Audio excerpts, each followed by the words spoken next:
అబ్బాయా ఎంత ముద్దుగా ఉన్నాడో. పేరేమిటి నాన్నా? She's asking your name. సిగ్గుపడుతున్నాడు. పేరు బిష్ బామ్మగారు. బిషా అంటే ఏమిటమ్మా? నా పేరు బిందు, మా ఆయన పేరు శంకర్ కదా.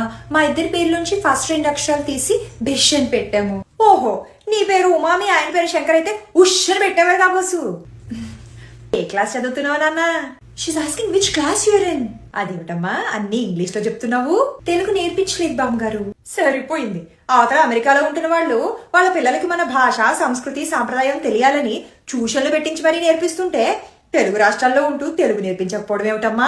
ఏంటండి తెలుగు తెలుగు తెలుగు అని మా ఇంట్లో పెద్దవాళ్ళు కూడా ఇదే గొడవ. తెలుగు నేర్పించు అని.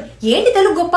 ఇంగ్లీష్ అంటే వరల్డ్ లోనే #1 స్పోకెన్ లాంగ్వేజ్. అది నేర్చుకుంటే రేపు పొద్దున్న దేశం దాటి వెళ్తే వాడికి ఒక మంచి ఫ్యూచర్ ఉంటుంది. ఇంగ్లీష్ కన్నా తెలుగు ఏ విషయంలో గొప్ప ఒక్క ఎగ్జాంపుల్ చూపించండి, మా వాడికి నేను తెలుగు నేర్పిస్తాను. ఛందస్సు, అష్టావధానం, శతావధానం, సహస్రావధానం, హరికథ, ద్విపద కావ్యం, శతక సాహిత్యం, పద్య నాటకం, అష్టపది ఇవన్నీ మీ ఇంగ్లీష్ లో ఉన్నాయా?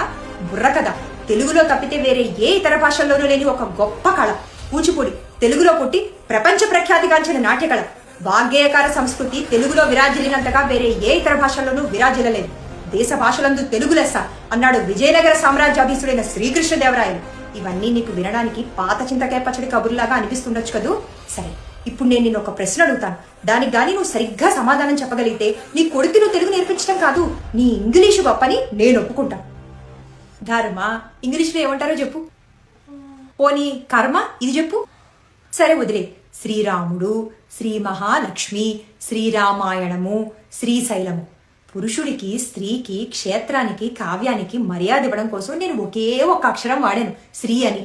మీ ఇంగ్లీష్ భాషలో ఈ 4గింటికి మర్యాద ఇచ్చేలాగా ఒకే ఒక అక్షరం చెప్పు చూస్తాను. భవిష్యత్తు బాగుండడం కోసం ఇంగ్లీష్ నేర్చుకోవద్దని ఎవ్వరూ చెప్పరు, కానీ తెలుగు జన్మనిచ్చిన తల్లి లాంటిది. అందుకే దాన్ని మాతృభాష అంటారు.